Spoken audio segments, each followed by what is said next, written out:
Welcome to Real News. I'm Mark Steiner. Great to have you all with us. We all know, or many of you know, if you've been watching us, that we've been covering this auto worker strike against GM now since the beginning. And this strike was an important strike. It seemed to have divided the workers at the end, or maybe it didn't. We're going to find out. And it was supposed to ensure that the recently hired will receive the same benefits as the workers were there before to end this tier system. Right now, those workers don't get health care, they don't get retirement. They wanted all workers to be equal. There were other issues, of course, around this strike, around plant closures and bringing jobs home. How did that fare? We'll find out. They were out for 5 weeks. 5 weeks they were out. They voted 57 to 43% to approve this contract. And at first blush, it seemed as if this was a victory for the workers. Then came the details. It looks less like that. It looks like, did the company win this? We're going to talk about that. What happened? We're joined by Jane Slaughter. Jane Slaughter is the former editor of Labor Notes. She writes for them still, and she's been covering the auto workers for the last 40 years and joins us now. Jane, welcome. Good to have you with us. I'm happy to be here. So, Jane, let's just take this. So what happened here? We have been talking to workers on the line, and we've been talking to a number of other people in this strike and folks from Labor Notes as well. And it seemed like the biggest thing here was ending the tier system that where newer workers got much less than any other workers. It kind of split workers in many ways and came through earlier contracts that when the auto workers acceded to the demands of General Motors and others. So what happened? If this was the heart of the strike, was it resolved? If it wasn't resolved, what happened? If the strike was about ending tiers, it certainly did not do that. There remain at least 10 tiers under this contract. It's not just tier 1 and tier 2. There are parts of the company that are carved out to make a much lower wage, 30% fewer. There are still 3 different kinds of temporary workers, 3 different tiers there. So if this was a strike for equality and bringing everybody up, that definitely did not happen. It was really remarkable, Mark. When the union first went out, the rank and file had no idea what they were striking for. The union didn't say, really. They said some very vague things. But fairly quickly, and I was out on the line many, many times interviewing many, many people, it became practically unanimous that what we're striking for is to get permanent jobs for the temps and to get rid of tier 1, tier 2 distinctions and to make everybody equal. But as I said, that didn't happen. In fact, I would say that this contract further enshrines the idea of tiers at General Motors. So there's 3 questions here very quickly about how this happened and why it happened. I mean, it's the same thing we heard from the workers, obviously, that this was what they wanted to see at the end, was to see an equality among the workers and not this tiered system. Because I understand the tiered workers still will not get health care, they still won't get retirement, the new hires. Is that right? Am I right about that? Oh, they certainly won't get pensions. Nobody who's been hired since 2007 has been eligible for a pension. That was stayed strictly away from. I believe that the temporary workers do get some sort of health care and that they'll keep doing that. But the thing is that some of the temps who are in there now will be able to move up into the bottom tier, the bottom official tier. Right. But then others will be hired to take their place. So it will benefit some individuals, we hope, that GM won't just, find ways around, find loopholes, which many workers are very cynical about. But there'll be a whole nother tier of temporaries hired to replace those. And temporaries now become sort of the official way that you become hired at General Motors, and can be that way for, a year, 2 years, 3 years.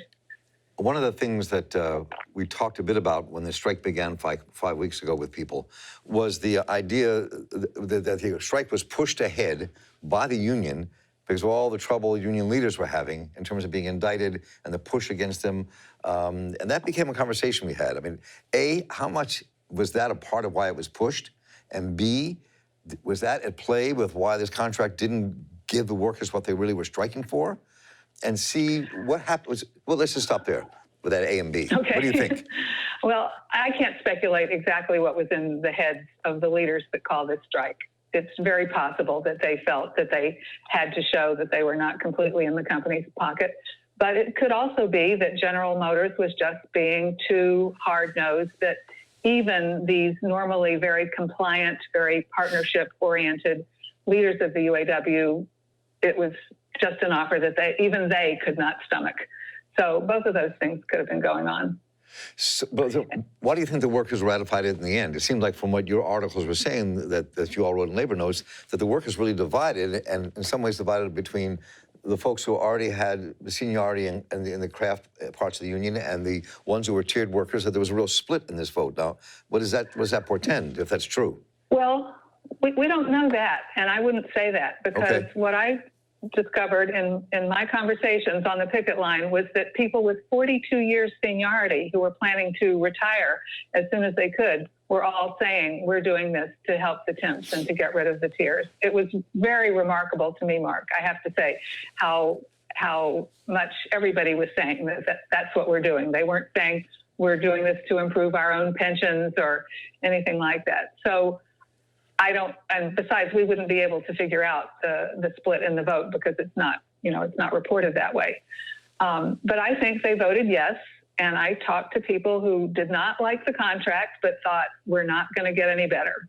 And whether that means we don't think this leadership is going to negotiate any better, or we don't think GM is going to give in, probably a combination of both of those.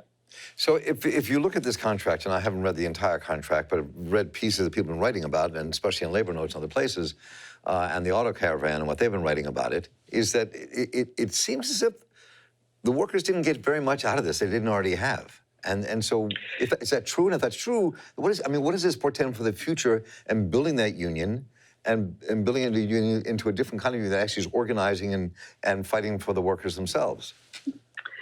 Yes, I heard a lot of people say that, gee, this isn't very different from the 2015 contract.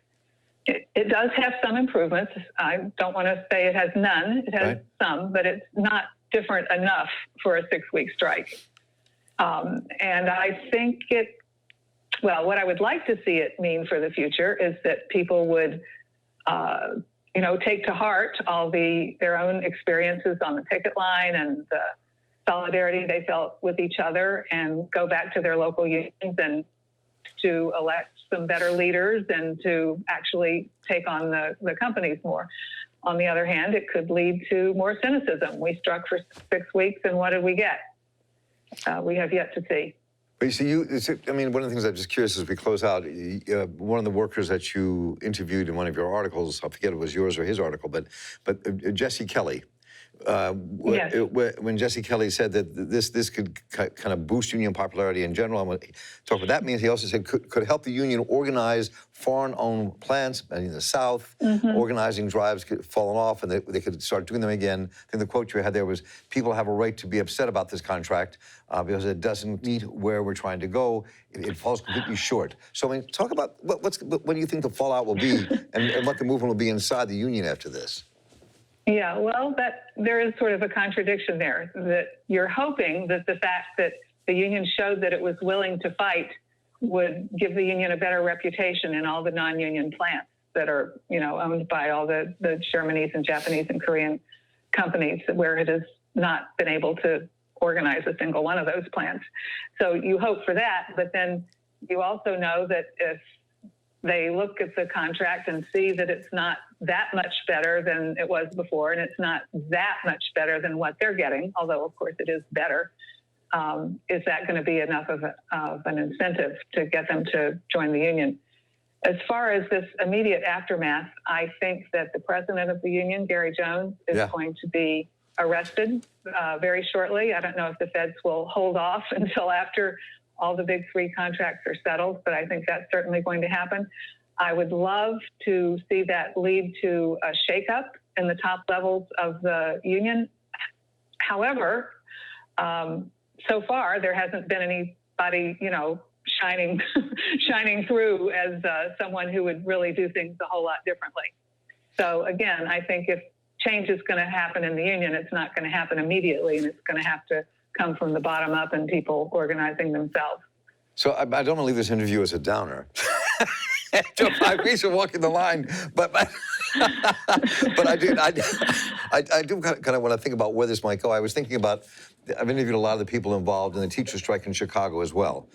In their union, what happened there was a lot of activists, really strong activists, actually took leadership Mark, of that union, right? It's night and day. Yeah, it is. Completely different. No, exactly. So, but the heart of the union movement as we all know from the past, was the auto workers, and they were there at 10% strength at the moment. So how do you think? Where do you think this leaves when you have the teachers on the one side really pushing across the country, and have auto workers with a lot of militancy among many of their members, but having a hard time pushing their union to be as militant as they are? So talk about that contradiction and where you think, maybe in a positive way, where this may be going. Well, I think the teachers are showing the way for everybody, and not just in the kinds of demands that they've made, which are demands that wouldn't just benefit themselves, but would benefit, their students, of course, and the communities around them. But also in the way that these unions have involved their members.